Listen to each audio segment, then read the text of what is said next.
Let's pray.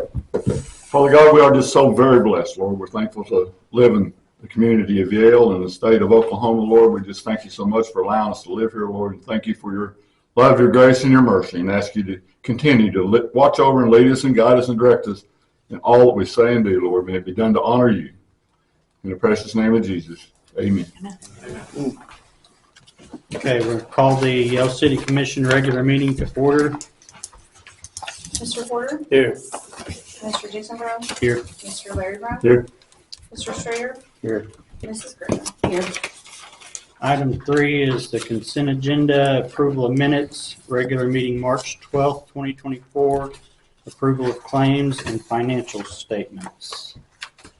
I'd like to have PO numbers 77010, PO 77042, and PO 77049 removed from the consent agenda.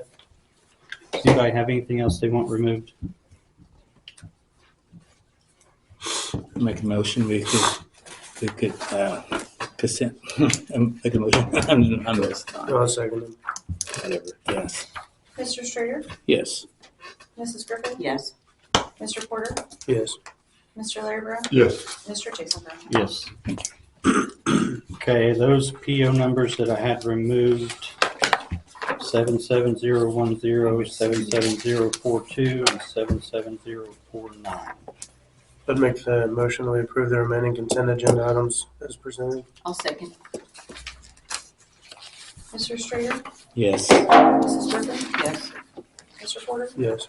Mr. Larry Brown? Yes. Mr. Jason Brown? Abstain.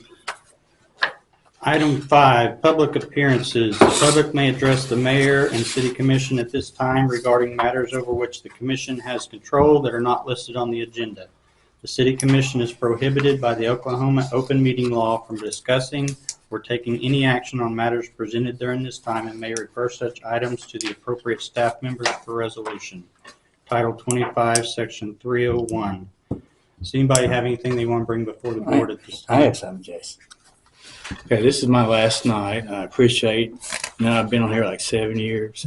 I've learned a lot, and I've enjoyed, with Roger, Phillip, Deanna, and the rest of the board. It's been fun. I've learned a lot. Yeah, I'm moving on to UConn, so it's a lot of change for me. It's 66 years here, and I love Yale, but it's time to be a family. So thank you guys. Thank you, Mike. Thank you, Mike. Anybody else? I guess I should say something also. Tonight's my last night. I've moved to Yale I'm born and raised in Yale and grew up here. And I moved back from the city about 4 years ago. I've been sitting on the commission 3 years. And I've sure heard a lot of negative stuff come through and just come down the pike. And I was thankful to be here and see all the numbers and see how everything works. And I just want to thank you guys because you brought us through some pretty hairy things in the last few years. And Roger, thank you. Phillip, I think you're underpaid and underappreciated. I think if people look to it and see the truth, they'll know the facts of that. Deanna, I think you're just doing a wonder. It's been my honor and privilege to work with you guys, and I just want to thank you for allowing me to sit here. And I just hope some of the negative stuff comes out and we see the truth behind the rumors. So. Okay, moving on. Item 6, resolutions. Consideration, discussion, and action on resolution number 4-2024. A resolution declaring that certain real property described in Exhibit A attached hereto be set aside as a public park for the citizens of the city of Yale and designating and declaring such real property to be named Jim Thorpe Memorial Park within and part of the city of Yale, Oklahoma. This is something that I think could be in many ways categorized as housekeeping measure based upon the vote last Tuesday that authorized to continue with the sale. This resolution would in so many words take the parts of the area up there, the parts of the dirt up there that will be conveyed to the school, take that out, and everything else, if this passes, will be called Jim Thorpe Park. As I say, essentially a housekeeping measure, in my opinion. I recommend you pass it. I'll make the motion, unless anybody has anything to say, I'll make the motion, we pass resolution number 4-2024. Second. Mr. Strader, Yes. Mrs. Griffin, Yes. Mr. Porter, Yes. Mr. Larry Brown, Yes. Mr. Jason Brown. Yes. Okay, moving on to item 7, general orders. A, consideration, discussion, and action on an engagement with CBEW Professional Group LLP in the amount of $15,600 to prepare annual financial statements and audit reports for fiscal year ending June 30th, 2024.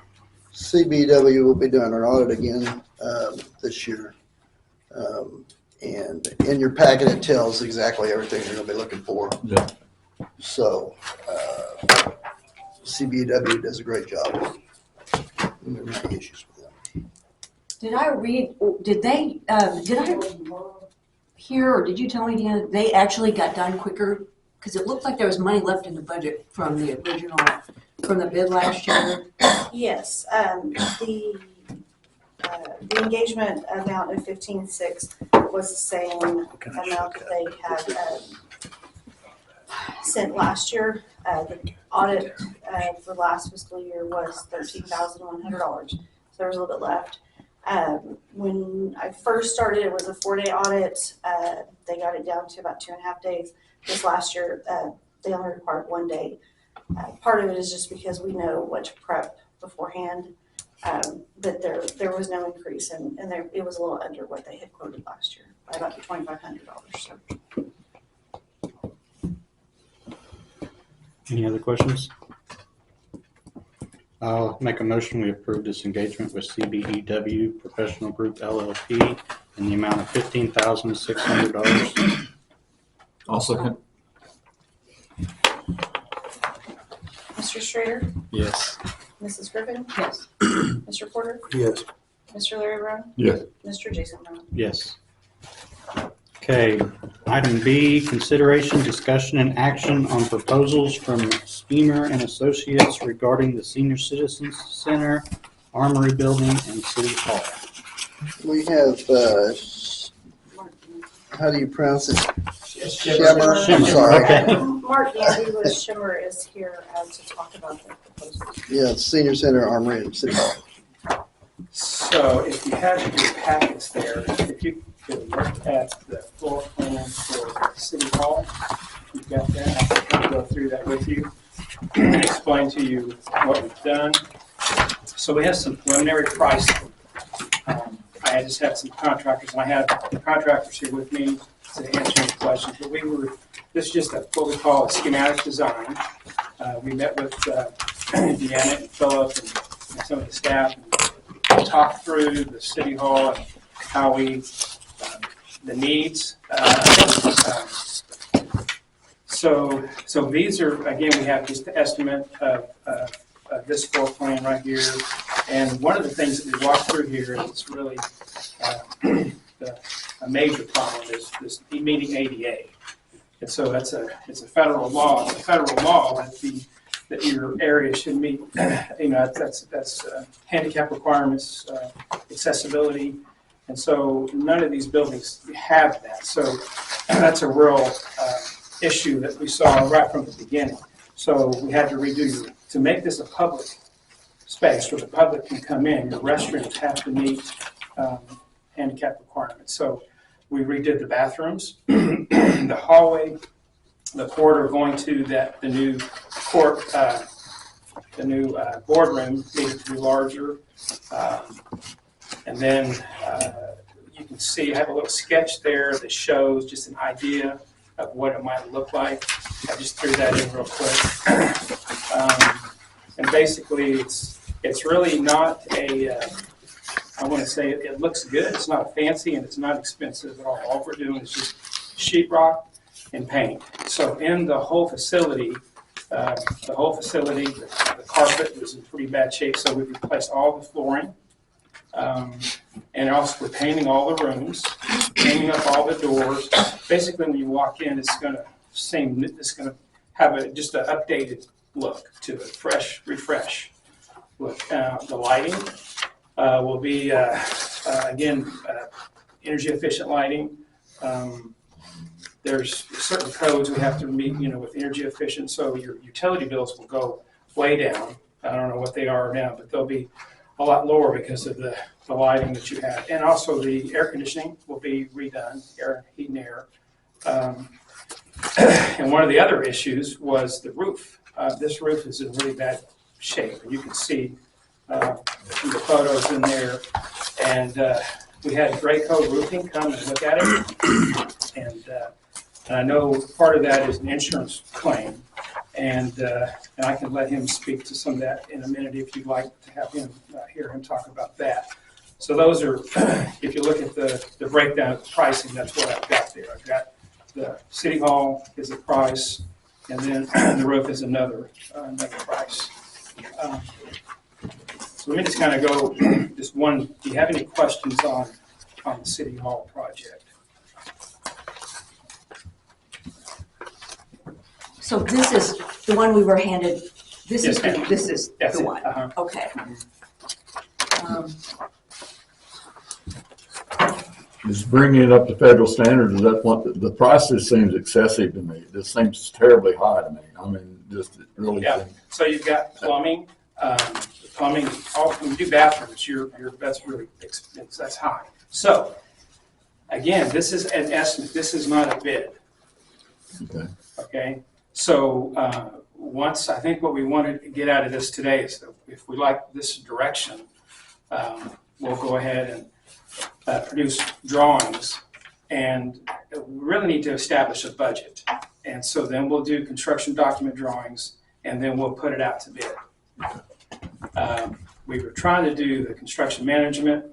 That's what the way the city has, your charter won't allow that to happen. Usually Title 61, which what we do for a lot of universities and other municipalities, allows us to do a construction management.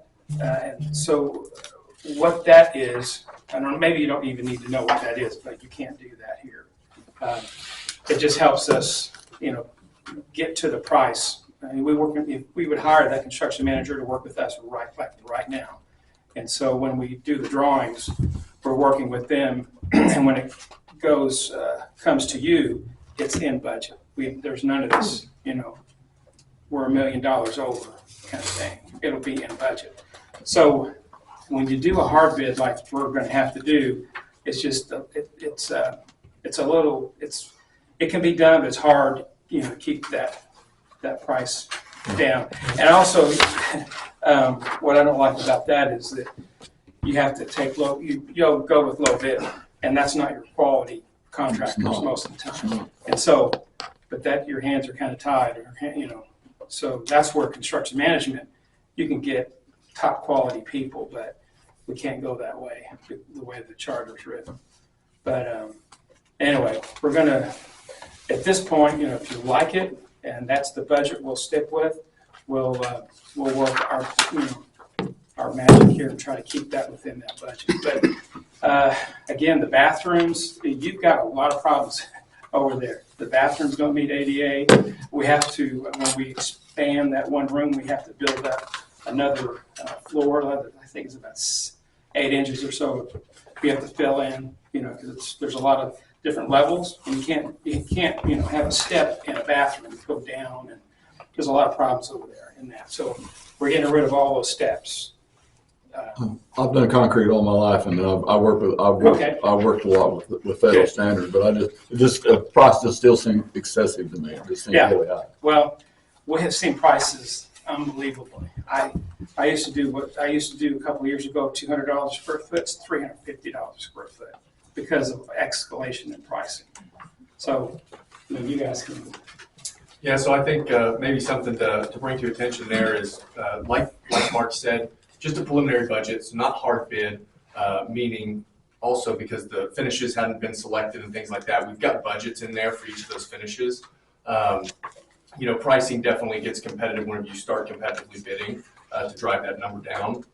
We also had included in that a 10% contingency which on the City Hall project is $36,000. That's a lot of excess that at this point in the feasibility stage, it's nice to have that buffer there. And as you go to hard bid, that contingency is going to be a lot smaller there.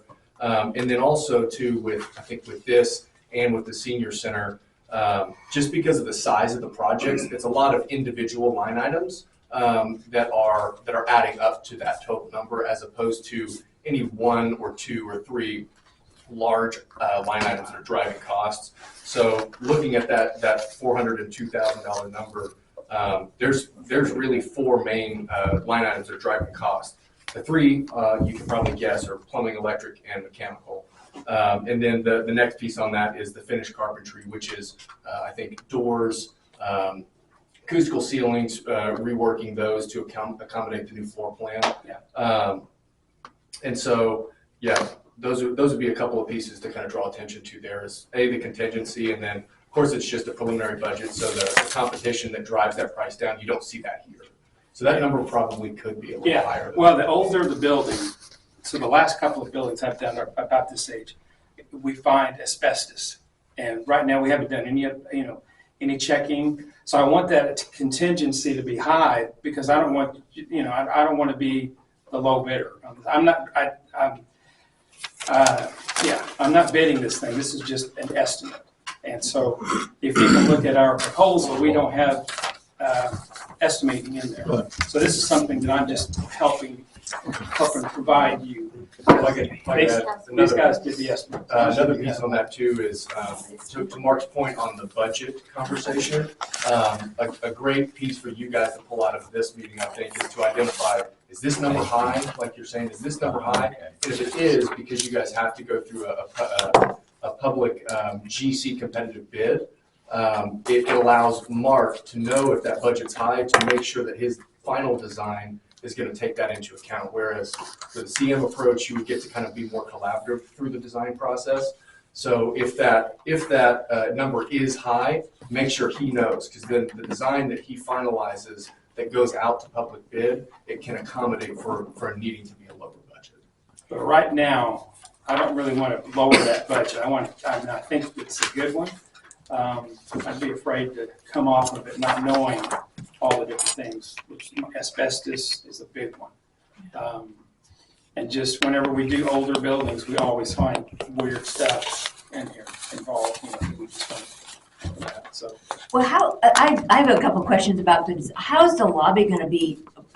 Is it going to be a little bit bigger, a little bit more user-friendly to people be able to pay their bill at the same time or whatever? Yeah, so we're increasing that. We've extended that about 3 feet from what it is now. Okay. We're pulling it out. So I think now you have one maybe cash register room, now we're going to have two. Yeah.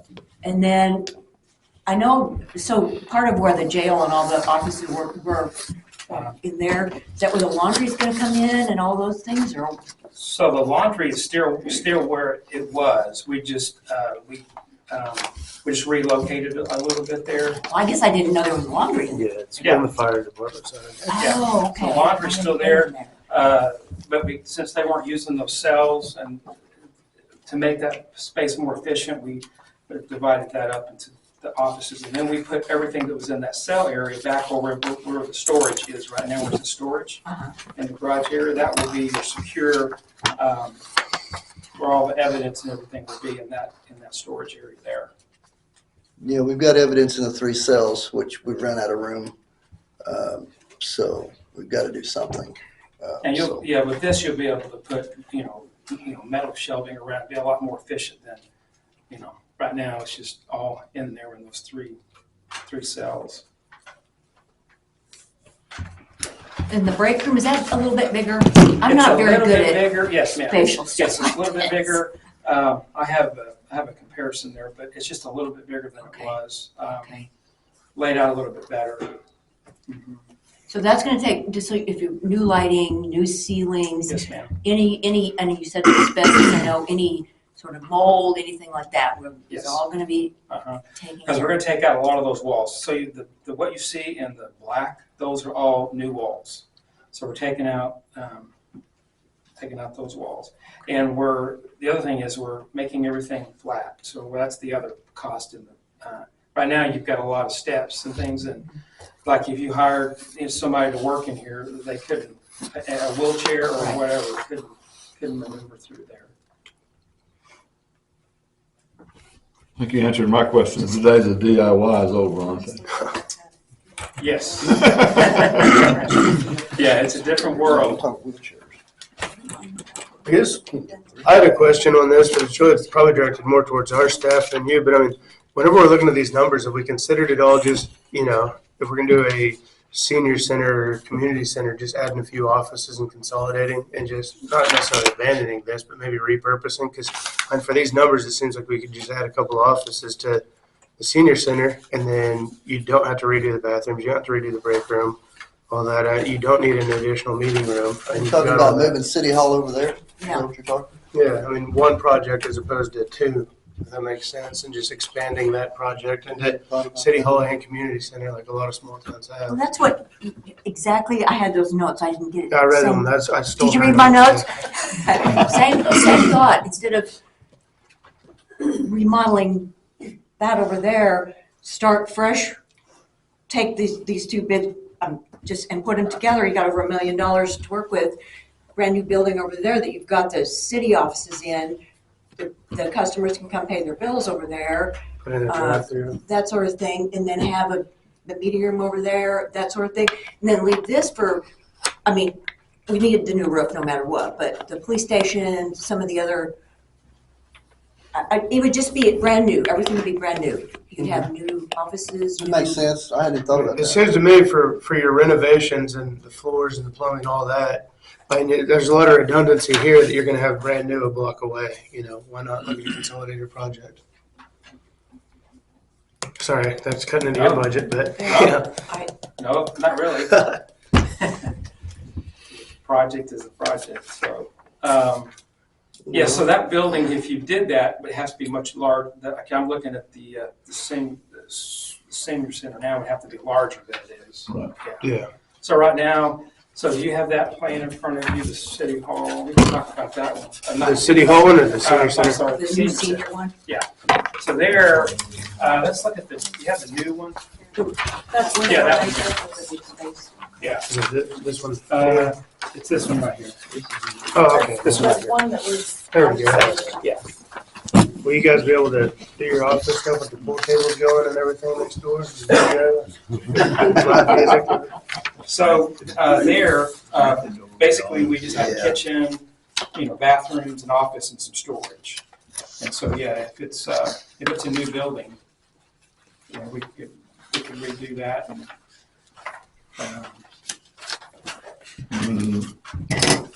It's something to think about, for sure. you're technically, even these right here, if the public can come in, you still, by law should have those ADA bathrooms. But this is the city, so you guys can, you can have somebody come in here and if they went back there and they wanted to cause trouble, they could. So I'm just throwing that out there. But So I like the basically, idea of having a new, that's a good idea. Brian, what you're proposing is moving City Hall, not City Hall and Police Department. Yeah, that was kind of my thoughts. I guess really you're just talking about dispatch at that point. Well, I guess probably the police office as well. A couple more office spaces if you want to do dispatch as well. But yeah, for the most part, at least in the initial part, you move the City Hall stuff over there, and then you've got the meeting room, the break room, the bathroom reworks, and the City Hall lobby rework all under that, as opposed to doing this Yeah. and that project simultaneously. Well, the dispatch has been out of compliance for a long time because people are not supposed to be able to go through there. And But this building could essentially be shut to the public at that point, right? it could be, but, yeah, definitely. Yeah, that would solve it, yeah. Just correct me if I'm wrong, Mark, but I think whenever you start looking at renovating an existing space, the areas that you start touching now have to be brought up to code, which can kind of add to that scope of work as opposed to, hey, we want to do a couple of small things here. It's like, well, if we're touching this, then things have to be brought up to code, which can kind of escalate things beyond what you'd like to do. That's right. Well, basically, if we just did the roof on City Hall and then moved City Hall out of there and made a police department out of it, then we're not really doing anything because there wouldn't be public access at that point. Except if you had an employee, that's the other problem. If you had an employee that had a handicap, that would be the only issue. But you could probably, at that point, then you would make accommodations. I don't think you have to unless you have somebody, but. Navigate that hallway than anyone can. I say 550 to renovate. I'm kind of, honestly, Brian, I was thinking the same thing you were about, wouldn't that be nice to have a nice new building for the center as well as the public and the staff and, The only question I have is how that affected the insurance. yeah, that, FEMA. We had this, That's a very good Yeah. question. We do have a FEMA claim on all 3 buildings, which one of the requirements was to have a repair and replace cost, which is why they did both estimates. So I don't know that. We also have insurance claim on the Armory as well as the Senior Citizen Center. So I'm not sure how that would. Do we have any, sorry, I didn't mean to cut you short. Do we have any idea of what those numbers or estimates are looking like on any of the properties? From the insurance? From FEMA or the insurance? Both. I mean, so if we're looking at a $520,000 rework on City Hall, do we have any idea what FEMA and insurance is paying out on that 520? So the insurance has already paid. We do have depreciation we can claim. I sent them an email today asking them what the procedure was. Once we, got to the bid process and the estimates or the bids came in, it doubled what their insurance estimate was. As far as FEMA goes, Tim, we haven't got any numbers from FEMA, have we? No, we have to give FEMA the numbers. FEMA is looking at a 50-50 rule. If the cost to repair is more than 50% of cost to build new, you can build new. Oh, well, jack these numbers up then. What are you guys skimping for? We want granted. We do have another meeting with FEMA next week. So now that we have the estimates, we'll be able to give them a little more information and hopefully we can get more feedback. Do you know what the cost of demo in the senior center would be? Is that in that number there? Yes. Okay. So we've got in here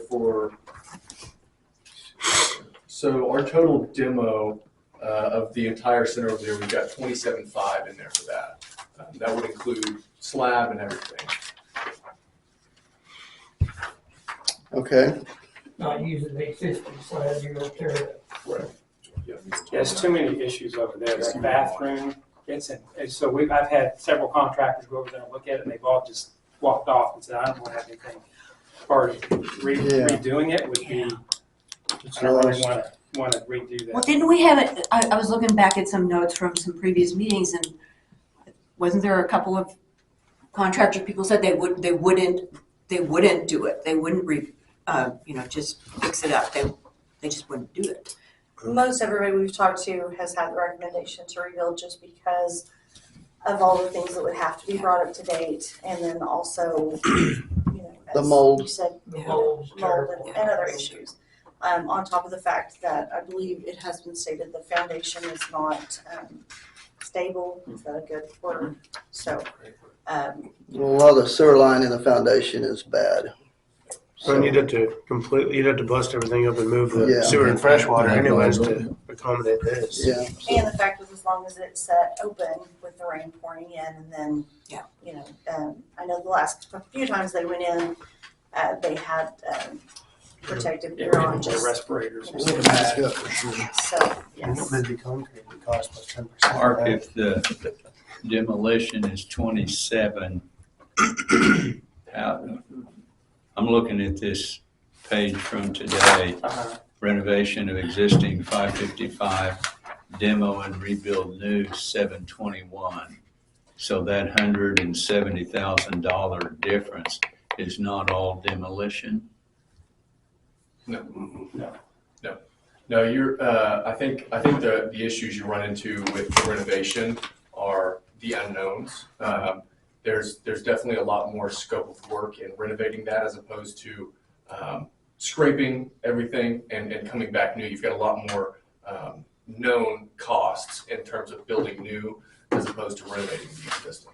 Which makes sense, but The number, I said, the number for to renovate the existing was lower than the rebuild. significantly lower. Yeah. That's Unless what I got I'm, my numbers reversed. No, That's what I'm trying to so the reconcile. renovation is 554, and the demo and rebuild is 720. So that's what I was asking, is, You're still over. So it is more expensive to if you had on lot number one what we had, you're all are predicting I that think it could what be it is. rebuilt for So he- 555. Yeah, so on the renovation, were you keeping the slab and just kind of reworking it? Yep. So that's where we were trying to, we were keeping some of the slab, but Okay. like you said, we're gonna tear up a lot of it. I'm not sure again, these are kind of estimates. And Would this propose the 721 and the 555 like kind to like kind? I mean, are they both going to be the same No. 1,842 square foot Well, building? yes, they would be about the same square foot. Okay. Yeah, so for the rebuild, we priced it with a pre-engineered metal building, which I think adds some good longevity in terms of, hey, we've got a plan to do this now. Whereas with the current structure over there, you've got structural elements within that square footage space. With a pre-engineered metal building, you could be 10 or 15 years down the road and want to repurpose the building, and you don't have to worry about structural elements, which is kind of nice too. Well, what some of the board members have said, it might not be 10 years down the road want to increase the size. It would. So that's what Perhaps we be had right talked now. about. So we did look at a metal building, and so you Yeah. add on to Yeah, it. you can add a side there. Do what? You just add to the side. Yeah, there. so I would make it, we would design the front of it where, some brick and some things where it looked good. And not that all metal buildings look horrible, but we've done them before and they look good. And I think this may be a good candidate for that. We also too, the demo and rebuild number is based on 4,033 square foot that's over there currently. So if it's bigger, then this number wouldn't be accurate. This would be based on the exact square footage over there currently. Yeah, so the cost, that's what he was saying. So we take some of the money from the renovation of the city hall and put into the new. Yeah. The building there, so. And kind of the same conversation as well. We've got 10% contingency on the rebuild, which is on this number, $65,000 for the buffer. And each of these line items may be a little low, a little high. We won't know that exactly until we finalize final specs and finishes and get hard numbers. But I think with that $65,000 buffer, that's a pretty sizable buffer for this size project. And so as you get competitive numbers, that contingency should go down to probably somewhere around 3 to 5%, if not lower than that. So you do still have a decent chunk of buffer there. So do we have any kind of time limit about with spending the money, the insurance funds or the money that you're aware of? Go ahead, I'm sorry. The insurance deadline is a year after the claim was filed, which is the end of June. I have talked to them and told them that we've had a difficult time getting an architect out to look at the building. So they have said that they would, once we get a proposal approved, that they would be able to give us an extension. As far as FEMA, I know you had said their deadline was July. 50/50 is coming up July. So I don't know, we can talk to them about extensions based on the issues we've had. I don't know I haven't talked to them about that, so I don't know what theirs is. So, but obviously, Time is of Priority. the essence. priority wise, the senior center would be first, Right. then the armory, then City Hall. Or we may be able to do the armory and the senior center at the same time. I don't know. Roger shut me down if this is out of line here, but what's our contingency for the funding on the rest of that project, past insurance Say and it FEMA? again. What's our contingency for funding past, and if I can ask it, just shut me down, but, and obviously this is gonna go beyond insurance and FEMA money here. I mean, No, I think that's a fair question, on the agenda item.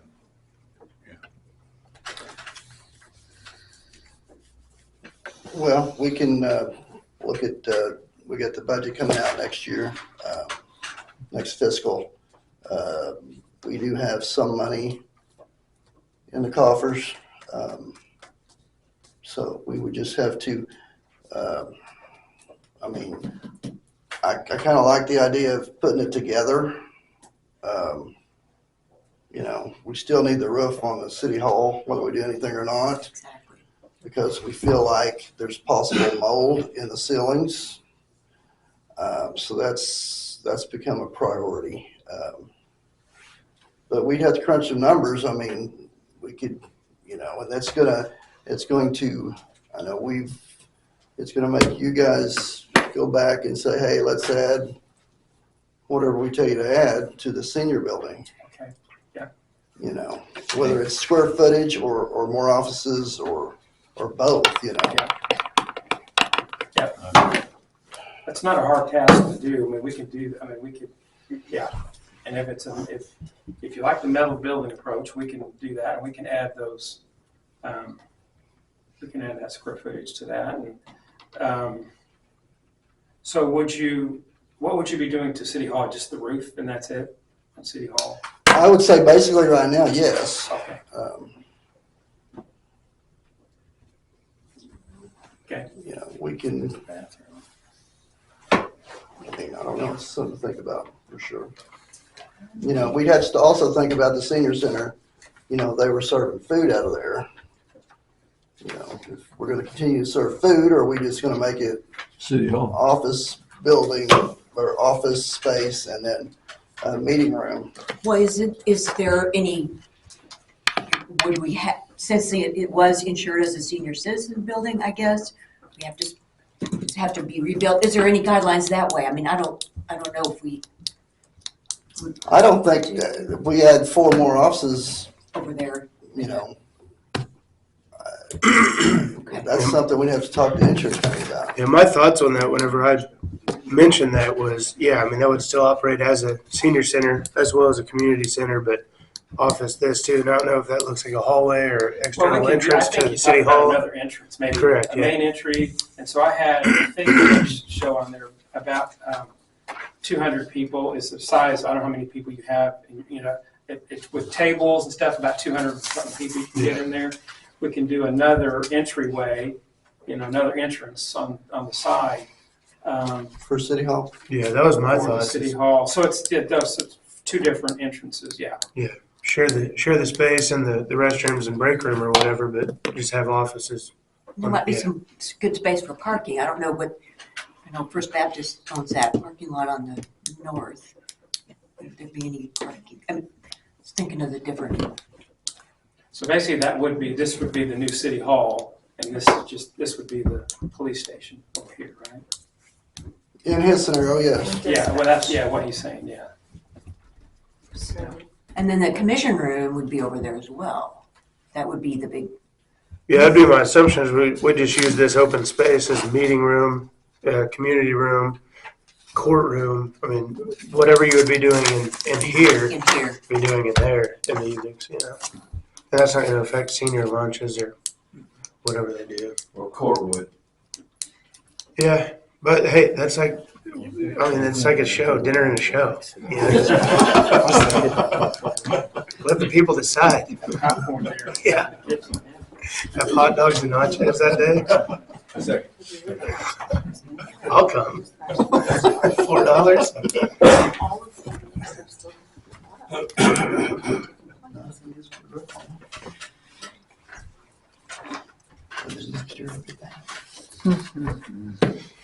So the two bids, the roofing prices there, those are actual bids. Those are actual Doug Grayco Roofing. He's done a lot of stuff with insurance companies, and he knows how to talk to them. And anyway, those are actually numbers from him. And so those are good numbers. So that's the roofing numbers? Those are good numbers, yeah. So if the insurance, yeah, it's a totally different thing with the insurance, yeah. Yeah. So, I think it's something to consider, circle back to. So what are we needing tonight? Do we want to just get a direction that we want to go?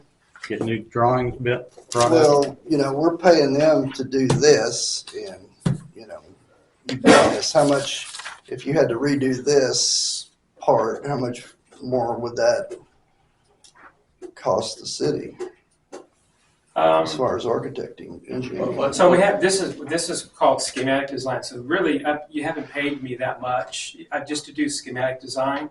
And so I haven't really gotten into any design drawings or anything. So all you see right here is all I've done. Okay. So you haven't gotten that far into it. So it's not just to kind of pivot, and I'll have to just look at my proposal. But it's not. If I'm not going to do any more work over here, except for the roof, then I can stop that, and I can take the money, the extra money that was going to, and put it over there. So it's not going to. I would say there's not going to be any change probably in my fee. Let me try to make sure, clarify this. I think I'm understanding from what you're saying and what the commissioners are saying that, number one, it would not be a renovation of senior citizen, but it would be this rebuild number. And then secondly, that some number of square feet would have to be added in that rebuild instead of a 4,300. 4,033. Yeah, 4,300. And my So what is, put you on the spot, but you would know more than I would. Yeah. Cost per square foot. Say we added a 1,000 square feet. What is that generally in 2024 economy? What would you think I'd have that to might?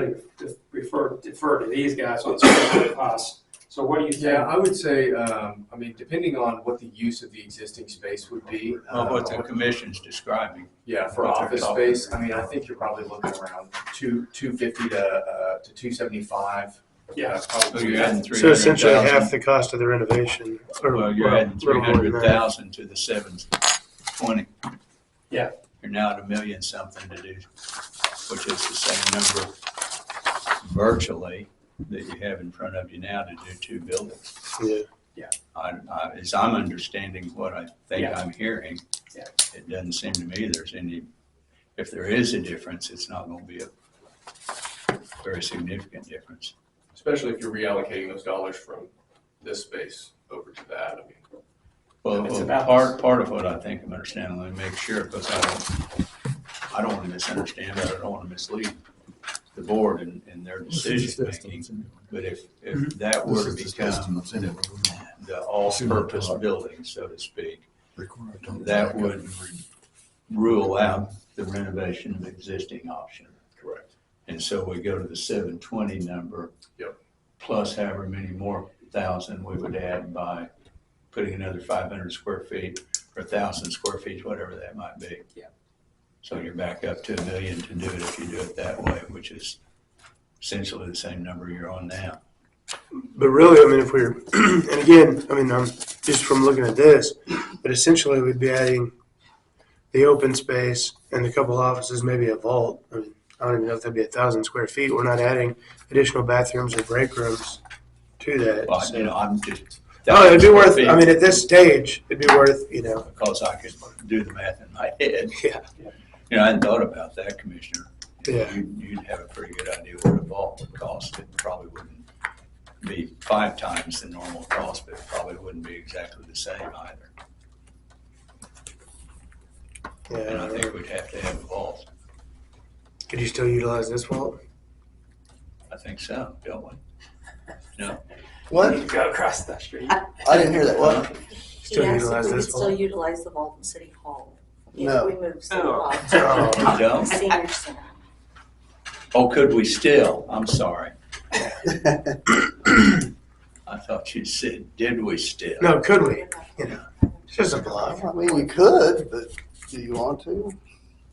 If it depends on what these guys price it at, we might, yeah. You get you, Oh, yeah, boy. you get you a gun safe. You'd be hauling money back and forth. I don't know.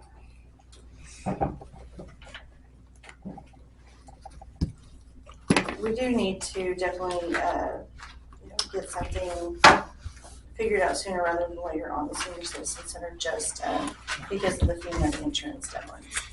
So. So, like I say, And the armory as well. we've got the options here. I mean, anybody have anything else? How big a chore would it be for you guys to come back with, let's say, option number 4, which we haven't seen tonight?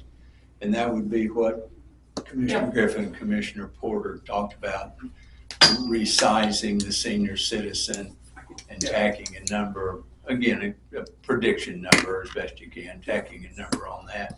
So maybe they could get to a point of having an apples to apples. As much as that'd be possible, we'll never get to complete apples. Does that make sense? Yes, sir. I know exactly. So I could do that. I think if I could just give me a couple of weeks and I can put another option together. The good thing about the senior citizens, my fee is a percentage fee on that. So if it's a bigger building, then my percentage goes up. If it's a smaller one, so I don't mind going up. So that helps me. That helps me. We need to get a I'm couple million kind of dollar joking. I am joking with that, but I'm just saying, don't worry about paying more. Is what I'm saying for this extra stuff. So I'll work with my design team and stuff, and we can get you something in a couple of weeks on that. But I'll need to get back with you, Phil. Okay. Phil, I can have a special meeting. Yeah. When it gets back on that. Yeah, Think about we can special. especially. Yeah, I think kind of my thoughts were, and I might check with them, but like this northeast corner of the existing city hall, like having this attached to this, to where, because like the Yeah. office is in the hall space and the lobby space. I mean, I don't think we need a break room and more bathrooms for them if we already have it there, I would assume, but I mean, they may want it, I don't know. Okay. Yeah, we Maybe can, a smaller to version me, of we that. we'll reconfigure all of that. So, let me, I gotta think about that. Basically, I think we just need to kind of regroup, and do we need to just table this? Subject to call? Subject to call, yes. That way if we had special meetings. Yeah. I will make that motion, table this subject to call. I'll second. So did you want to take any action on the armory? We didn't even talk about Right. the No, we armory. didn't talk Oh, about yeah. that. The armory, That's it's pretty bad shape. Again, Graco's giving us, that's a good bid. That's a price. He can do that. He can start tomorrow.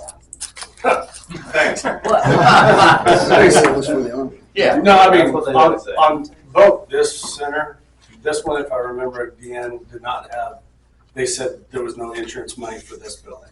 Is that? No, it's just the FEMA claim. This building has some damage to it, just the insurance company didn't get it. I would like to see them come back and readjust this with me here. And there's a section of the back that has been lifted and it's sitting there just kind of dangling in the wind. It's not a very big area, but that would be an area that was affected by wind. The roof is basically a metal R-panel roof. It's been coated, it's been band-aided as long as you can do it. I bid with like type and material. So in that case, it would be tearing off the existing metal roof, which is very difficult to do with people working within a facility. I bid it that way because that's how insurance pays. We do a ton of insurance work. What I would recommend on this facility, which the cost is very similar, is do a flue fill system. You basically make that metal flat. That metal deck, which is your roof now becomes your roof deck, kind of like at your house. Your plywood is your deck for your shingles or whatever. This now becomes the roof deck. You repair the wind damaged sections. And it's called flute fill, is what you fill the void with. You make it flat, and then you turn on and you put a TPO or a modified or a new flat roof system. It's all heat welded together. Much more efficient, especially on this low of a pitch. Number one, it's not seen. Number two, much more efficient. You don't have screws every handful of feet that the washers will go out and seam laps that will go out. It's really, in the last 20 years, we really don't change out metal roofs anymore. We now do more retro roof systems to them. And like I said, cost is virtually the same. Doesn't stop business here whatsoever. Besides the noise may drive you crazy for a couple days. But other than that, I gave, these numbers are here to present to an insurance company. Similar on the Armory. Most adjusters are going to miss a lot of things because they're not in the roofing industry. The Armory, they slapped together some numbers pretty quick. I think it was like 6 line items for the entire building. It has 2 layers on it, not one. The deck is completely exposed at the top of the barrel. It's getting flooded down within the layers, so it's got to go all the way back down to the deck. They didn't figure wall footage, scuppers, difficulty in access. It's completely wrapped around with electrical lines, which we can only hit it from like 1 or 2 locations.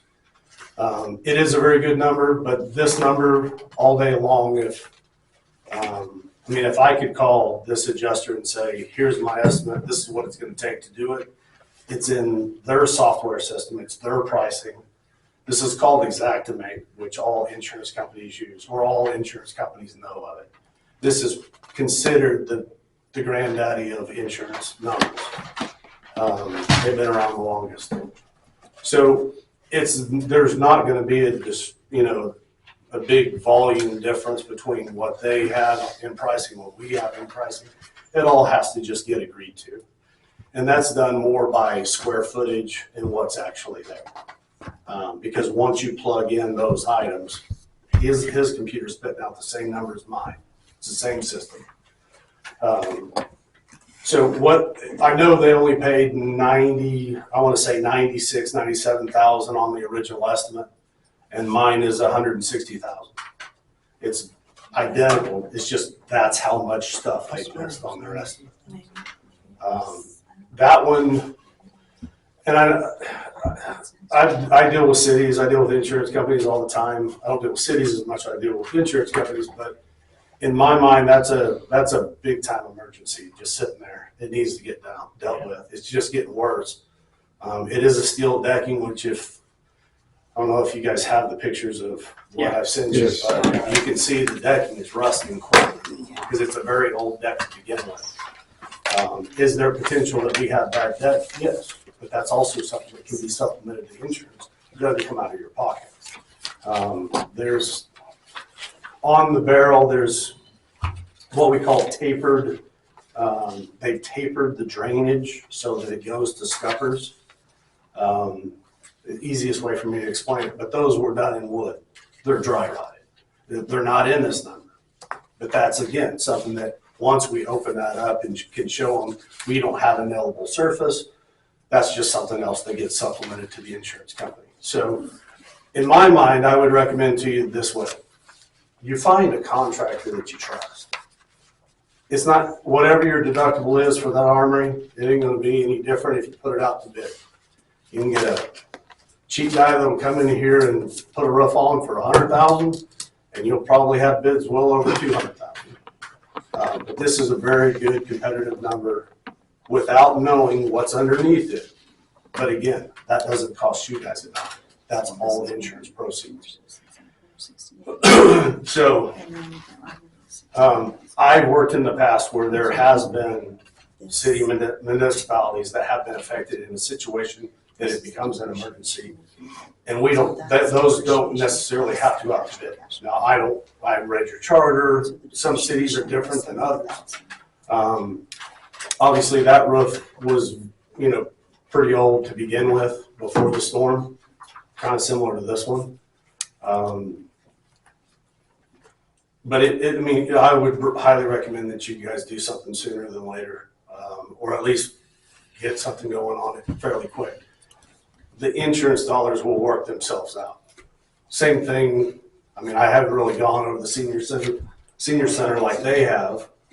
I've glanced at it and I saw that it's a mess. But kind of the same thing there. Whatever it takes to do that, those additional dollars, those will come in. So you kind of need to keep that in the back of your mind. Don't go off the original estimate because it's just night and day. Sounds like we need to put the adjuster with you. That's the way I prefer it. That's the way I would recommend. He's really good. He knows. And a lot of these adjusters, like you said, they're not roofers. And I've had it at my own house.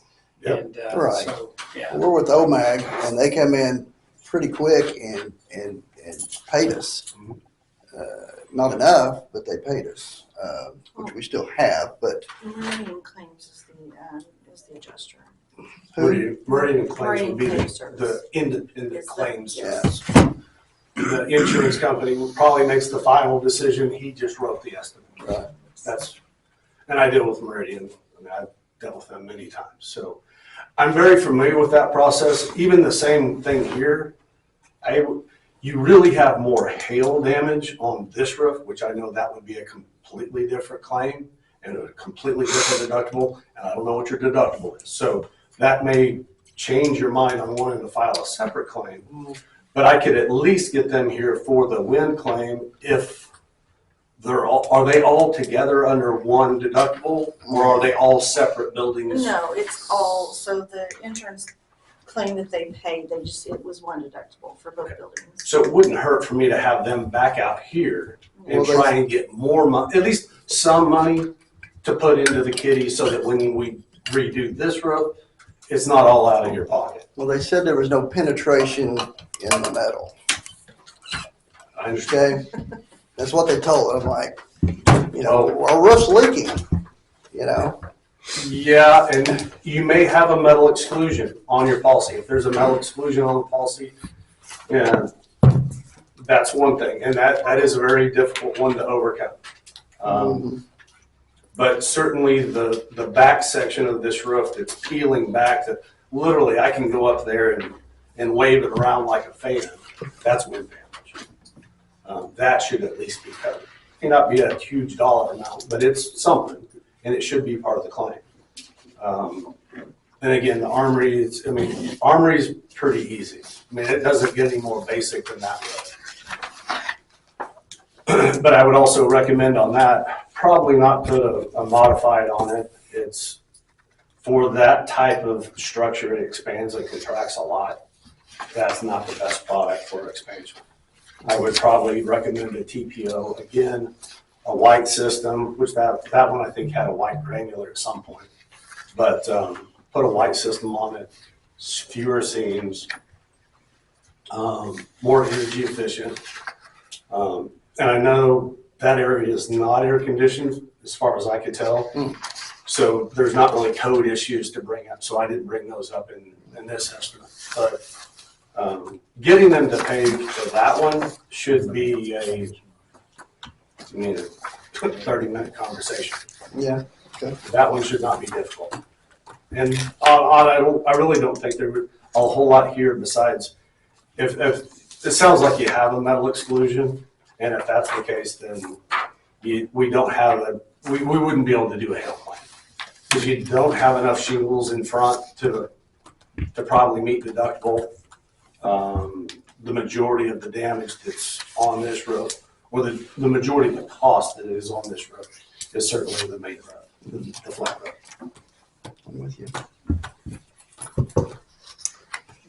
So basically, the armory is, you think that's an emergency? Absolutely. Definitely. Yeah, absolutely. We've got to do something.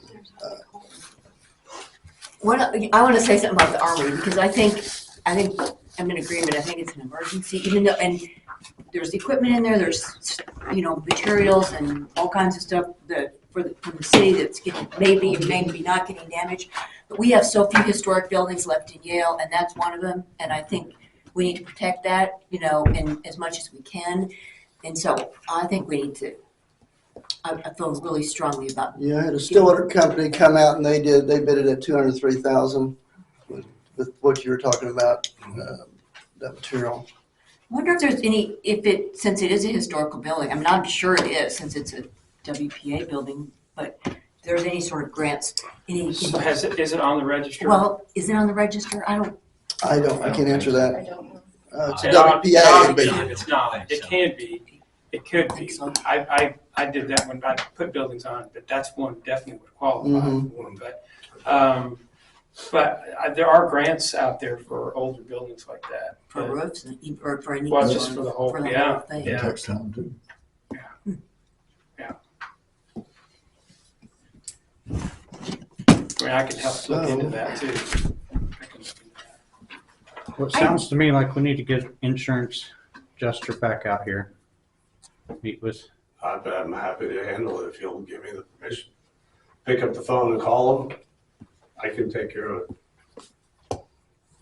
I would recommend that for sure. and then table the senior center and city hall until we can get another. Can I ask one question, Jason, before you go for a motion? Oh, I noticed on here, there was some pictures of this overhang out front. If we get under the roof, is there any way we can get rid of that? That is dangerous, that whole awning. I don't know how that would. One of the things, some of the pictures I show in there, there is some structural issues within it. If there's some other type of awning we could put up, but that, I used to work here at the library, and people, it's low. I mean, I'm short, so that's not a problem. But people, you put the trash can out there by that corner because people are going to be hitting their heads, things like that. So that's a concern. So. Certainly a lot bigger cost to do that than would be to just put a roof on. Well, there is a little bit of decking or structural issues at the time of putting on the roof. We can open those areas up and see if there's broken rafters, or there's some form of damage that we can't really. I mean, I can tell there's a problem. I can't tell what kind of problem until that would be opened up. But I don't see anything major structural there. There's just something going on that obviously needs to be addressed before you put more chimney back over it. And if you decide to tear it off, obviously, it is what it is. Then you'd have to come up with something different there, I think, for, a cover or whatever. And that's more of his question. I mean, that's more of his field than mine. Anything else? Roger, how do we want to handle the motion since it's kind of split? I think the only thing you can do, Mayor, is just a motion to table any further consideration, discussion, action, subject to call on this item. Getting the gentleman to help us on the roof, we can't act on that. It's not on the agenda. Okay. Although the city manager has authority under the charter to enact that or to make that employment if he wants to. Well, I make that motion, table this subject to call. I'll second. Mr. Strader? Yes. Mrs. Griffin? Yes. Mr. Ford? Yes. Mr. Larry Brown? Yes. Mr. Chipman? Yes. Thank you all for your time. Thank you, guys. Yeah. Okay, moving on to item C, consideration, discussion, and action on a mobile home permit application for Tyler Sprunger at the location of 122 South 3rd Street in Yale, Oklahoma. He has, do you have pictures? He has asked for a permit. He's been redoing the house there. Was this, I wasn't involved in this, was this something permanent or was this just while he It's just while he's doing the remodel. Okay, so it's, So not it's a lot permanent. like. it's like the guy on D Street. I thought we ruled last month we couldn't do this. It'd This be a was mobile. tabled to this meeting specifically, so it had to be back on the agenda. So this is for a This is for an RV, RV, not a mobile home. an RV, not permanent, just while he fixes up that house. Yes, so this was on the February agenda. It was tabled for 30 days, I believe, that the way the time fell, the 30 days hadn't hit by March meeting, which put it on the April agenda.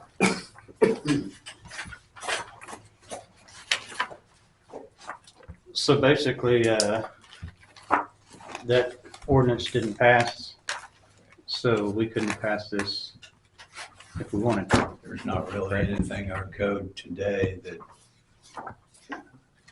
we have a process for mobile homes. If this is not a mobile home, then that process would not cover this. So yes. Definitely an RV.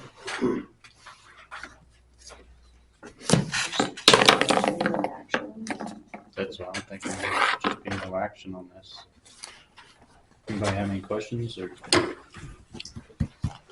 Well, I just don't want to see these on this. I think this was, so this is, I don't even know what to say. I mean, we spent months on this kind of stuff, and it's like, are you kidding me? But I get what he's doing, and the home is going to be beautiful. And, you know,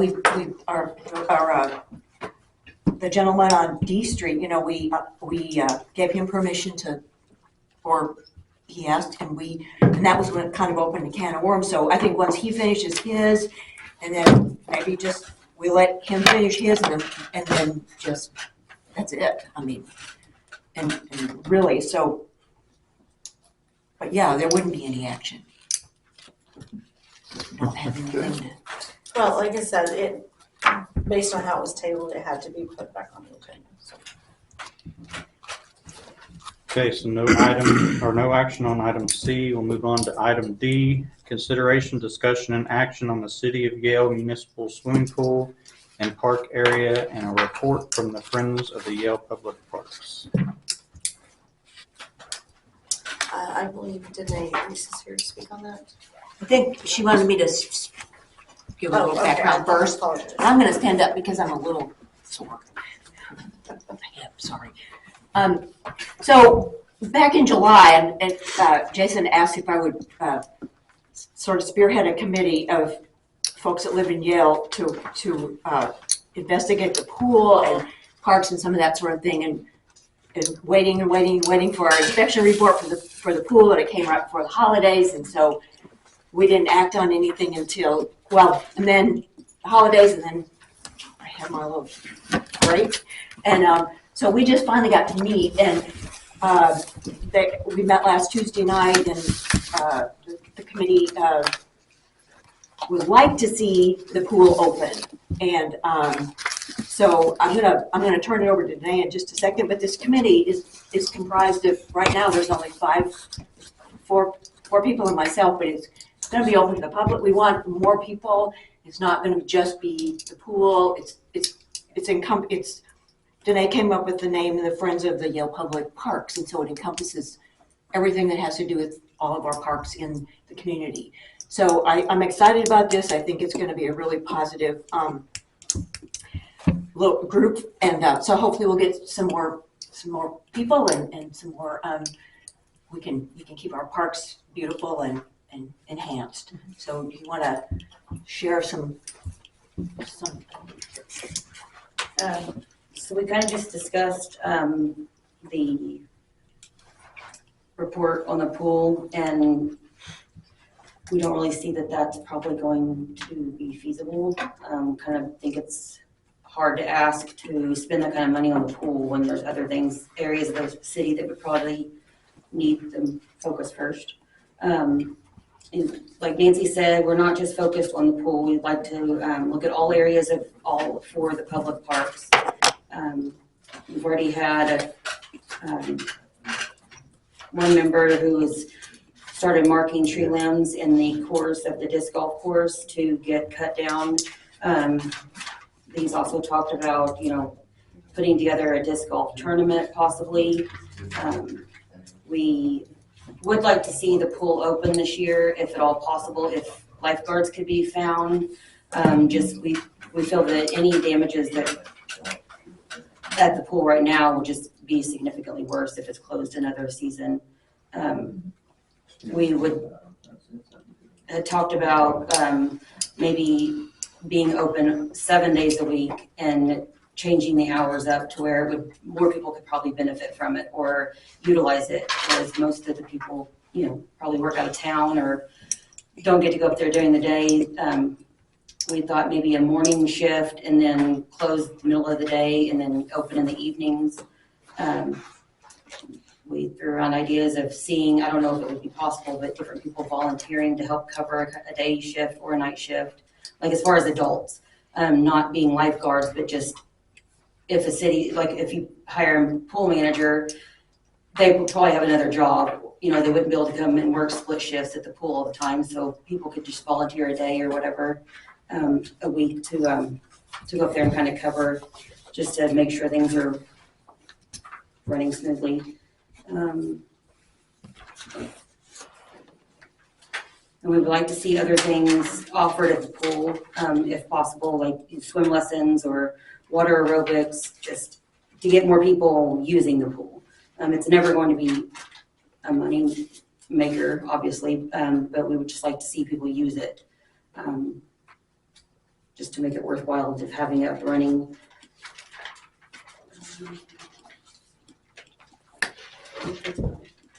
Well, we'd also talked about maybe having a poll. I know it seems like the polls aren't that well, there's not that big a response, but how many people would actually use the pool? Who, is it worth it? Are we going to make a commitment? Yes, I would come to the pool in the evening. I mean, one of the things that I think three of the people in the group said they would love to come to twilight swims. They can't come in the day, but they'd sure come in the evening and swim. And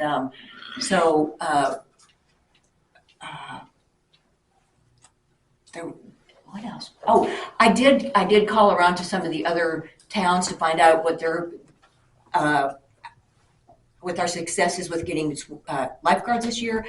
And let's see, Manford they have just enough. I mean, they have like 3, but it's a little bit different over there. Cushing was having to put out a second request for lifeguards, and then of course, Stillwater partnered with the Y, so they're not even opening the Couch Park pool. I called Perry, and they're partnering with their Y instead of the city handling their pool, and so we don't have that option. And then I called over to Cleveland, but I wasn't able to speak to anybody. So it's kind of I think that's what we have to have. We have to have how many lifeguards you think we really would need to have. If you're talking about a split shift, I mean, you'd have to have at least 8. We usually You start might with get by 8 with and 6. end up with 5 or 6 by the end of the season. So, but we start with a higher number, and that doesn't include the pool manager. So, My question is, are we gonna have to bring the pool up to ADA to be able to open it again? Well, that's a good question, because I called the Payne County Health Department and they said they don't deal with ADA. So they had the state guy call me, and he said, your pool is not ADA compliant? ? And I said, no. And he said, well, he's gonna make some calls and he's supposed to be getting back with me. I haven't heard from him yet, but because I said the pool's been closed year and a half, and due to the issue of no lifeguards, and that, so I'm waiting on the guy for the state to call me concerning the ADA. I know Tim, don't we have an issue with our lift chair? I think the battery's going bad on the motor lift chairs. I think we've had replacement. we can probably get one of those at the circuit board or something, and it's gone. You know, We'll have to rewire the But just like you was saying, boarding room. pardon me, just like you was saying before about the ADA, if you're not ADA, I mean, some things can happen, and it's yeah, And some it's things not- can happen, yeah. and it's not pretty. My biggest concern about the pool is the skimmer drain is leaking somewhere. It goes all the way around the pool. And the only way we can find it is take that sidewalk all the way out. Now, I understand we could probably run it with it leaking. But my concern is the dirt underneath that sidewalk washed out from that pool? Are we gonna have a big section of concrete sidewalk just drop down 3 or 4 foot? That's what's got me. We just had the pool surveyed, and if I recall right, it's something like $340,000 to bring it, just to bring it up to ADA standard. That was the low side, yes. Yeah. Now, we're talking about, you know, just trying to get it open for another year. I mean, we could probably do it. I looked at it today, it looks like it's gonna need paint in the bowl and restriped. Definitely needs restriped. Yeah, That's a health code. so if we wanna go, you know, if we wanna open it up this year, we wanna go around the ADA, Don't say that. I'm sorry. Right, don't- I believe.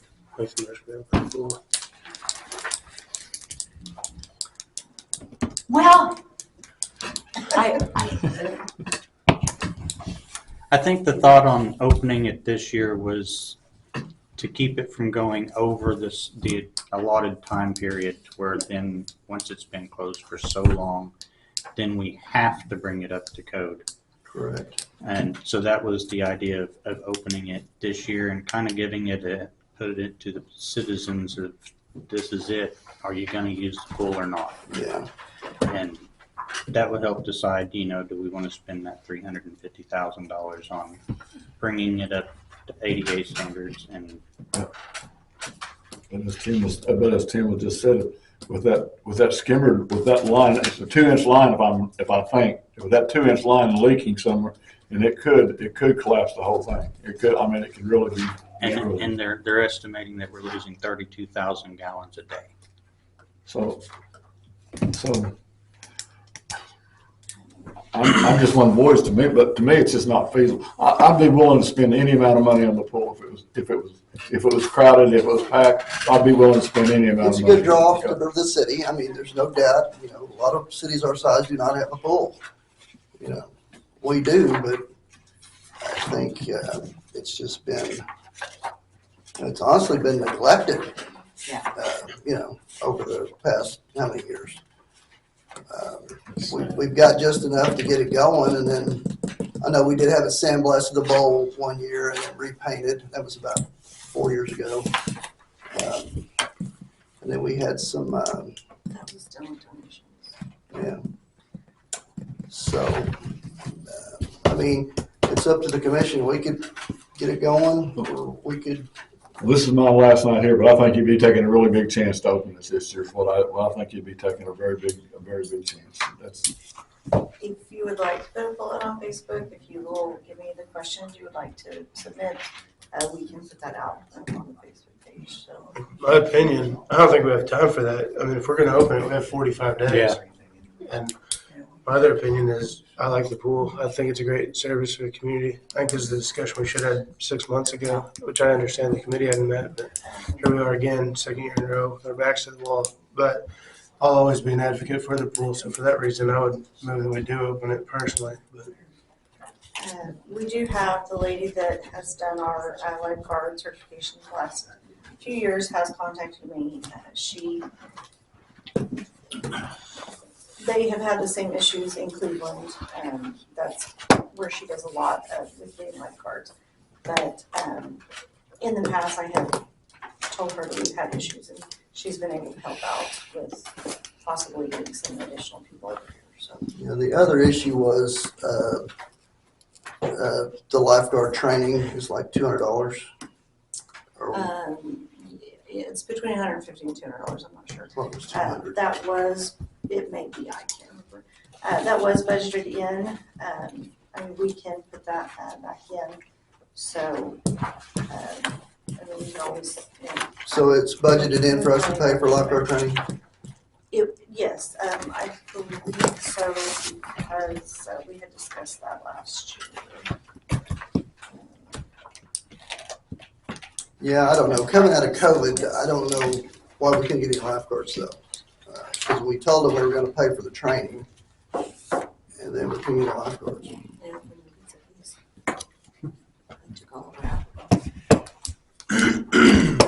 Pretty sad.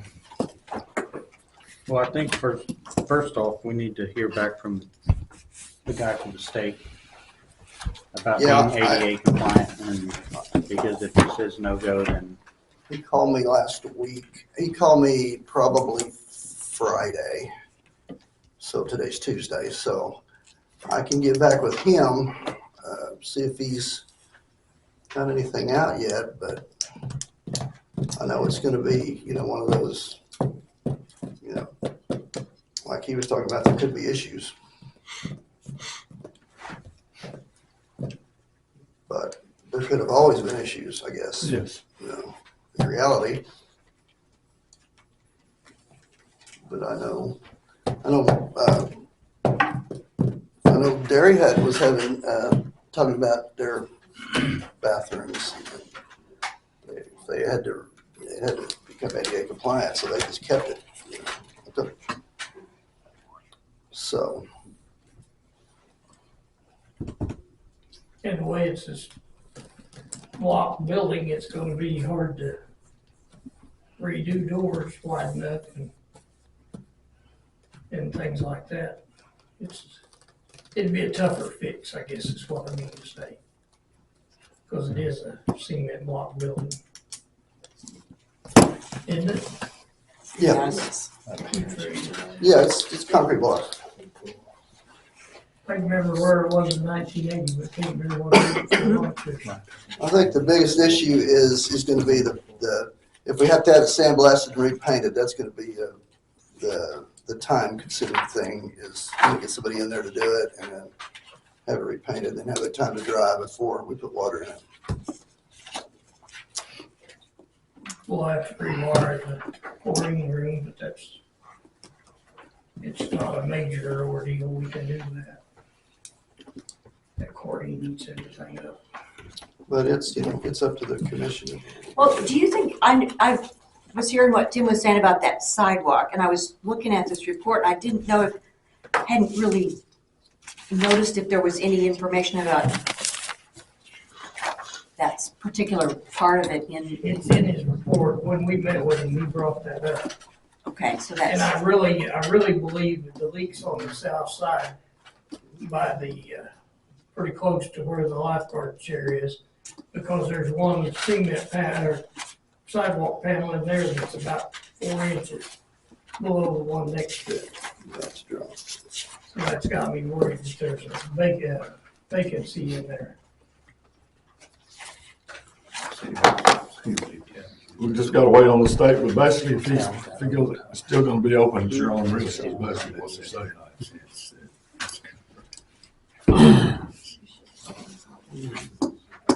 That is ADA.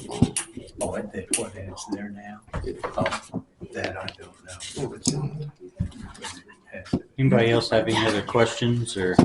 did you have any, Well, they built those houses to be ADA compliant. You gonna table this? Is it, do you want to take action or table it? So it's called- Can we take action pending state approval or something? That way we're not having to delay this to May or organize an emergency meeting or anything? I doubt the state will put anything in writing that would be tantamount to approval. I'll be surprised if we can get much of a verbal commitment out of them, if nothing else, because ADA continues to be such an elusive. No, it's not elusive. The statute's pretty clear. It continues to be something that most folks in government don't want to deal with. They don't want to be the one one that is at the end of the chain, and the chain gets yanked. I may be wrong, but I'd be surprised if we were to get anything other than maybe a phone call that would report to Philip.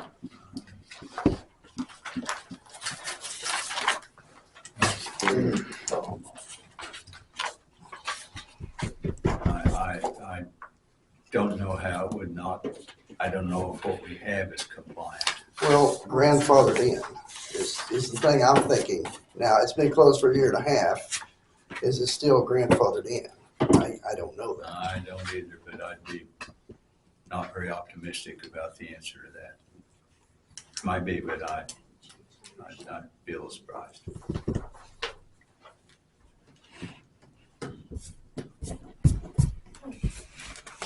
So table it subject to call, is that what you recommend, or? Or you can delegate the authority to the city manager to open it based upon whether or not the city manager believes that it complies and meets all governmental regulations. Yeah, that's a good idea. Thanks, Danae. Yes, thank you, Danae. Yeah, I just got kicked under the table. We'll make the statement again. If the pool had 50, 60 people a day out there, I'm gonna say we should go ahead and just get the money and do the high estimate, spend the money on it. But it's not that well attended. And by opening it, you're taking a really, I think an astronomical risk. I really do. So that's my opinion.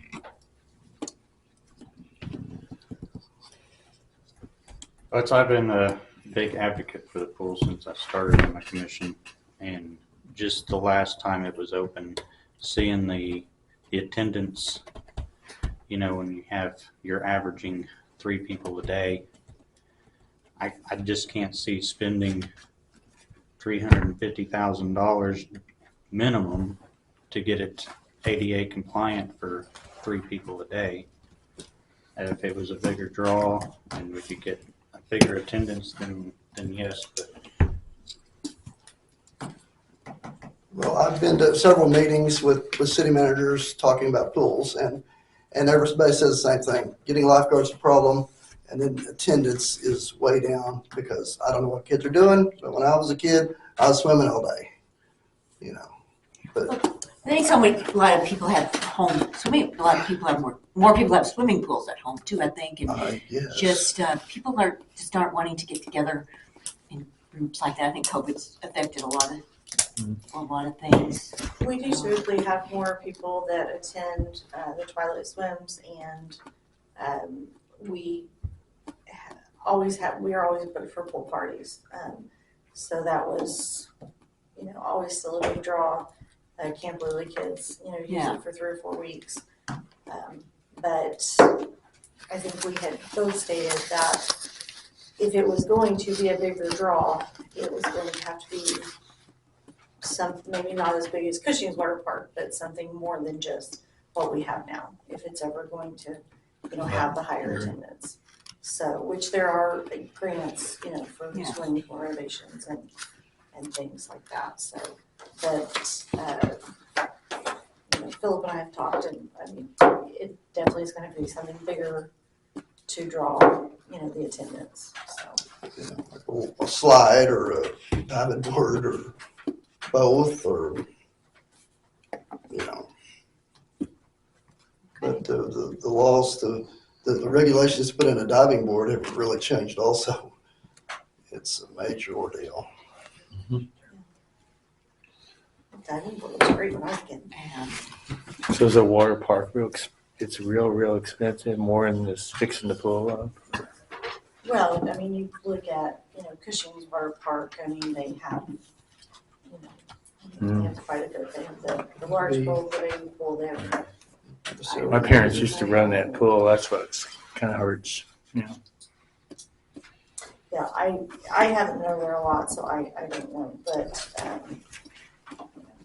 it's gonna have to be something more than it is.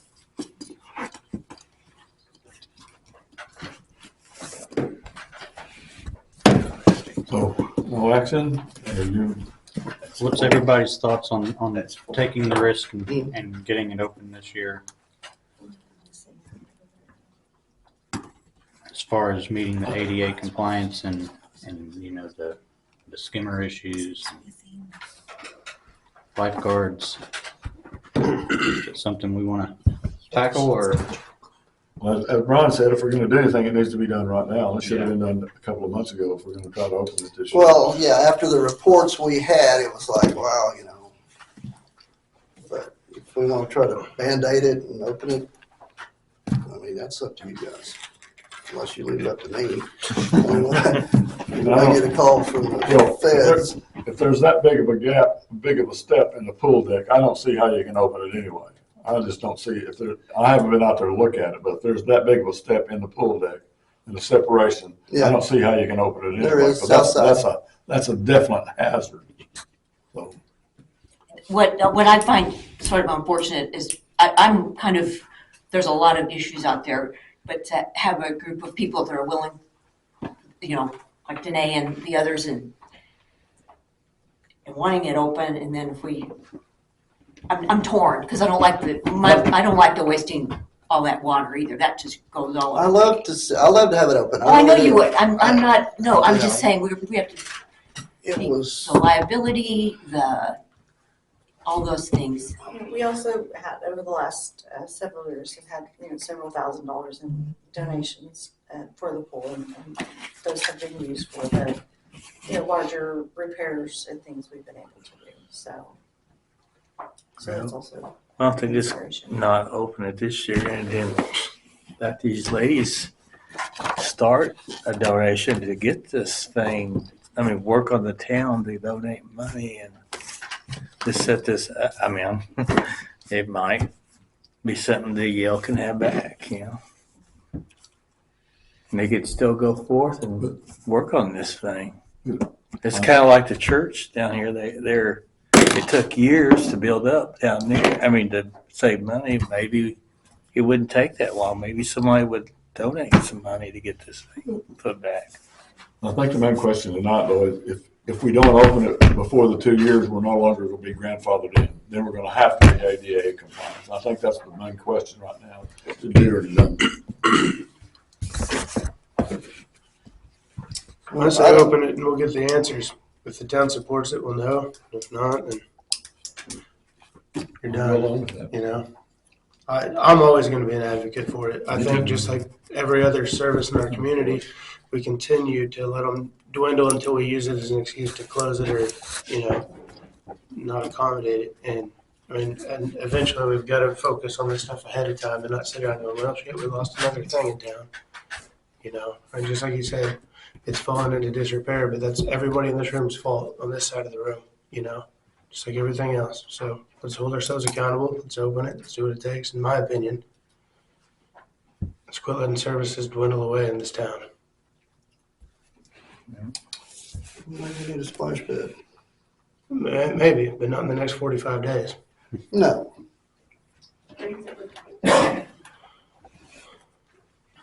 Well, I'm torn too. Like I say, I'd like to see the pool. I'd like to see a big, beautiful pool out there. I bet so.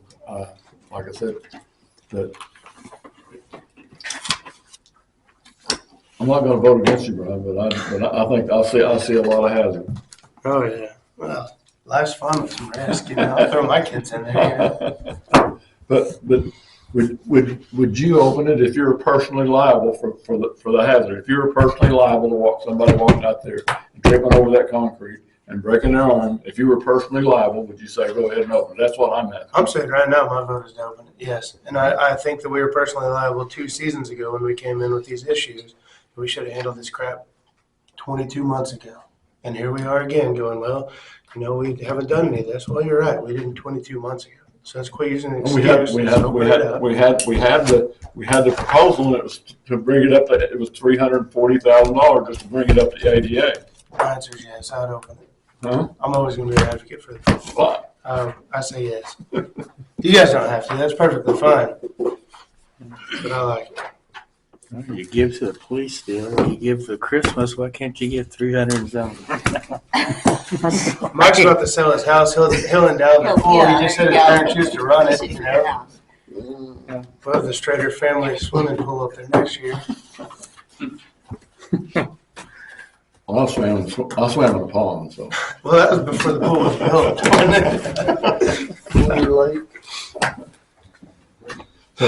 If not, Deanna's got a new pool. We can just open it up. So we can hear. Yeah, That's kind of what it is a lot of money.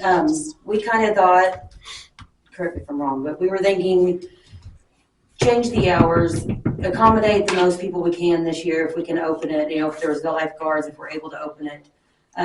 See if there is gonna be a lot of, more attendance, if there are gonna be people interested in it, if people, if having it in the evenings open would be good, or having it open more in the mornings, brings more people in before we start spending hundreds of thousands of dollars, because you don't want to spend even $300,000 and 3 people come a day. But at the regular hours that we're doing it, and the 4 or 5 days a week that they were open the last time, that's why we were kind of thinking, having this one last hurrah about the pool and seeing if we can get the attendance up, the interest in it, before any money is donated or spent at all repairing it. And we couldn't, or I can't see spending the $500,000 at all to renovate what's there. If we're going to spend that much money, fill that one in and just pick a different part of the park to make a new one, and see how much that would cost instead of trying to build around the shell that's falling in. But that was kind of our thought, is just, I know the attendance was low, and I know that, how many days the last time it was open did we post on Facebook, pools closing, no attendance, or one person. It's sad. That's not how it was 20 years ago, or, even 15 years ago, but that's just the time we're in now. But maybe the middle of the day isn't the optimal time to try to get anybody anywhere. It's just not going to happen. It's just, people are here more in the community in the evenings, or, moms of little kids, I want to take them out there in the mornings. They don't want to go in the middle of the day. So that was just our thought on it. And I agree, and I don't know, it just takes, finding a pool manager to be gung ho to do so. And I know that's part of the problem, but if we offered things like, water aerobics in the morning or whatever, or swim lessons is huge, how many people take their kids out of town for swim lessons, or twilight swim, being open Saturday and Sunday. That's the difference in attendance there, because, like she said, the hours that we had last year, I couldn't get up there in the last 45 minutes to get my kids, when we were getting them wet by the time I got home. And I think it was closed on Sundays last year, wasn't it? Yeah. Well, it was closed every day last year, but the year before. Yeah.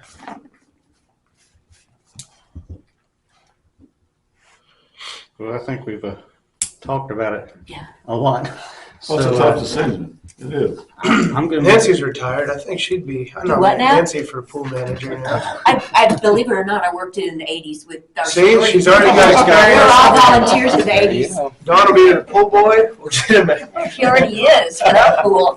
See, he's got experience. We've got a tag team right here. Roger, would we need a motion to direct staff to check into all the possibilities as far as getting painted, getting lifeguards, getting back with the State Department on the ADA stuff? Do we need a motion for that, or do we just need to direct staff I to? think just direct staff, whichever direction you want staff to go. Would you guys be in agreement with that? Yes. There you go, Philip. Get on it. Spill it. I need you to get with Open the pool before your direct mid-year staff review. to check into all avenues as far as getting sandblasted and painted, getting lifeguards, getting the chairlift fixed, because they're gonna get us for that for sure, if we don't have that lift in there. And just seeing what it will take to get it open. We got 45 days. We got 45 days. Can you get that done? It would probably cost between 15 and 25,000, maybe even 30,000. I don't know, but we can give it the old college try, so to speak. There you go. That was your motion. That's not a motion. He said I don't have to make a motion for it. Here's your second. correct? Well, No, he's second guessing. I think that does not necessarily direct yay or nay to the reopening.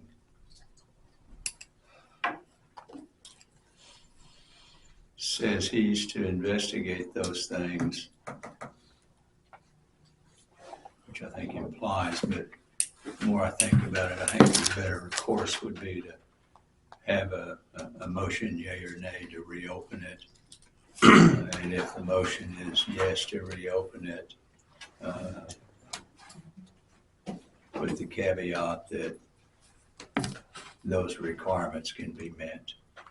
I'll make that motion that we open the City of Yale Municipal Swimming Pool and direct staff to make the necessary steps to get it ready to open. I'll second that.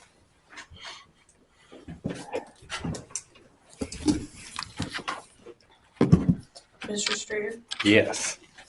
Mrs. Griffin? Yes. Mr. Porter? Yes. Mr. Larry Brown? Okay, yes. Mr. Disney? Yes. That's 20% on you for creditors. Okay. Item E, consideration, discussion, and action on fiscal year 2023-2024 budget amendments. These are excess revenues received and the appropriate expense lines. The second one is refunds that was received for the electric substation project.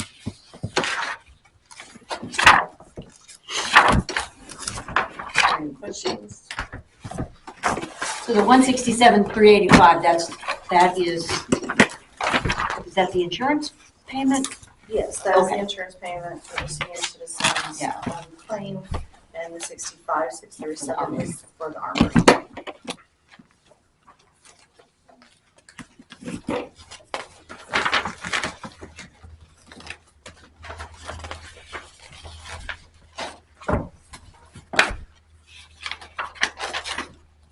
I'll make a motion that we approve the 2023-2024 budget amendments. I'll second.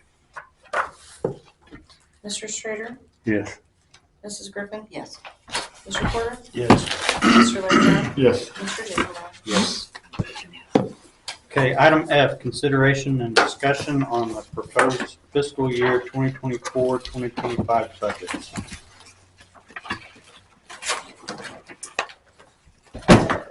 So this is just the initial numbers we put together for the budget. Revenues are, just figured at base. There is a increase figured in for all salaries. Our pension fund percentage only went up by 2.1% for next fiscal year, which is very good.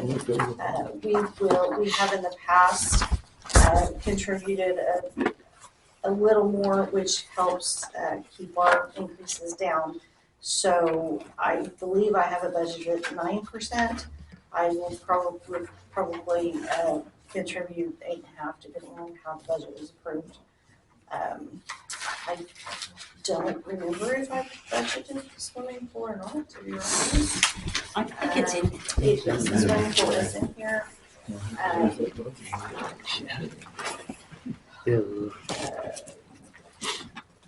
We did bid out the cemetery mowing. This year we haven't, the bid cutoff has not come yet. The numbers that are in here are more for personnel on the cemetery than bid, but once we get the bids in, then we'll be able to adjust that accordingly. And then we've put in carryover just for senior citizens construction armory. There's a few other small line items that carry over from one year to the next. Parks is also budgeted with salary. On page 8, there is a sheet for the fire department with a full-time position added. I put that in there every year. It is in our code book that is position title, but it just shows you a difference of the current fire department budget and then what it would increase by if we added that position.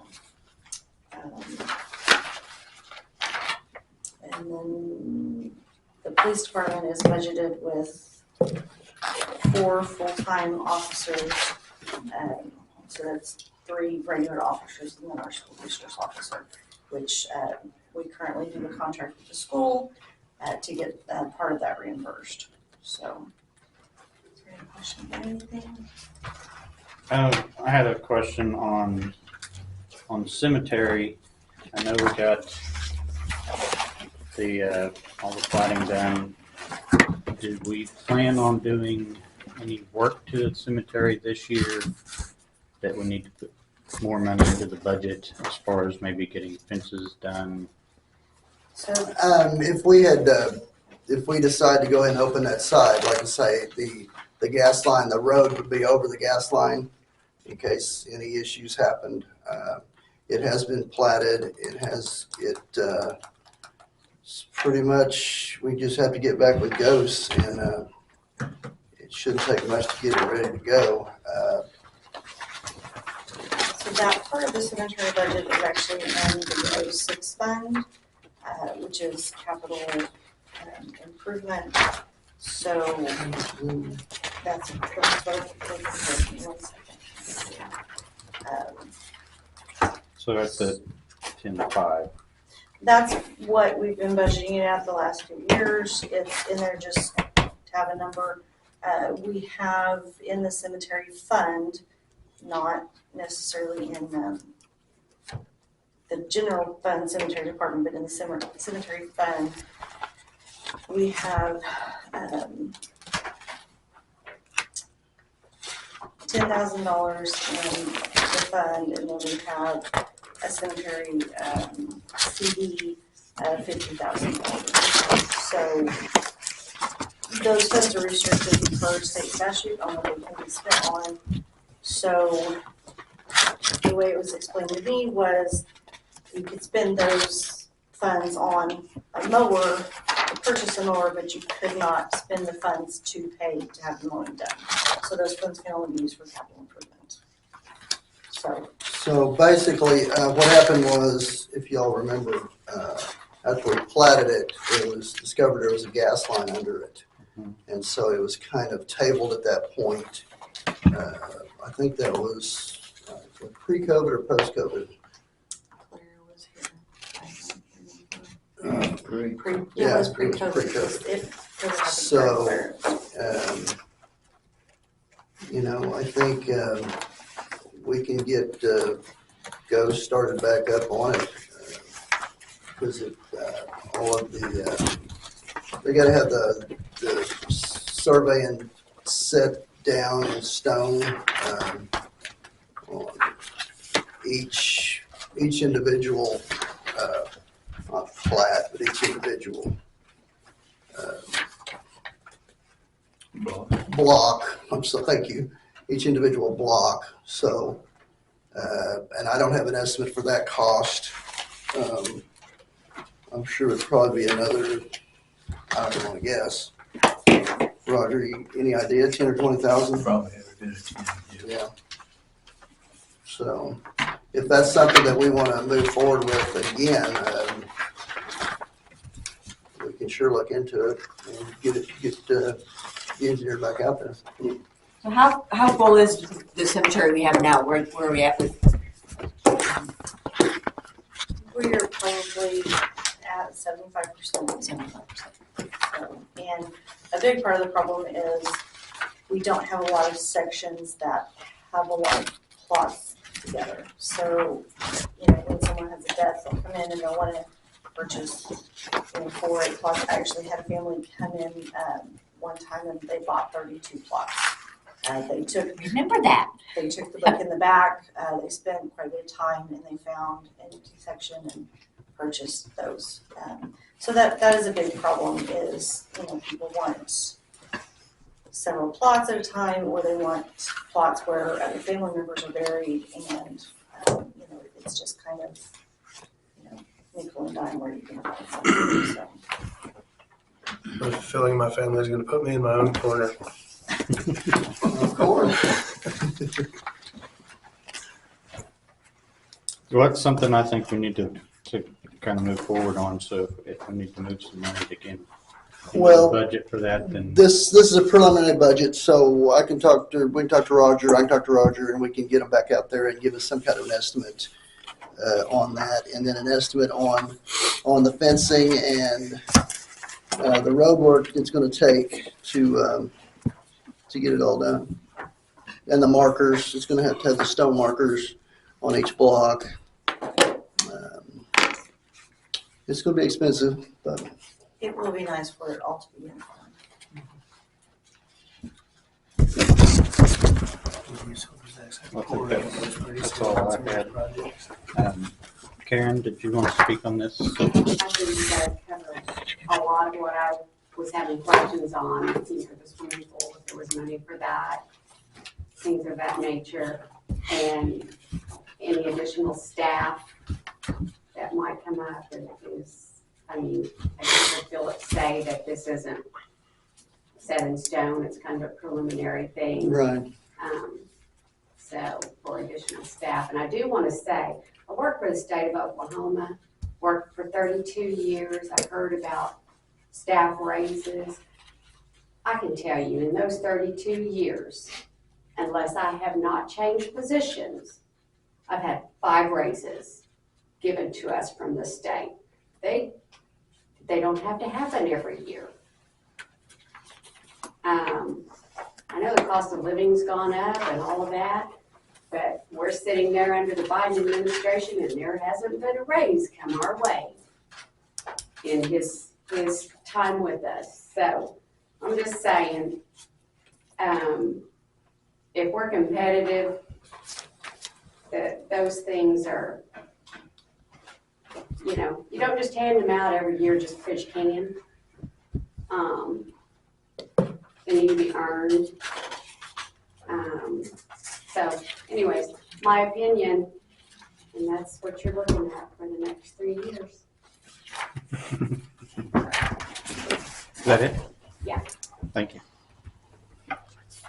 So this is just consideration, discussion. Anybody have anything else?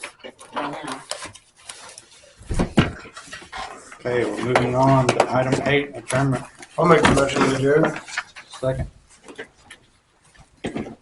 Mr. Strader? Yes. Mrs. Griffin? Yes. Mr. Porter? Yes.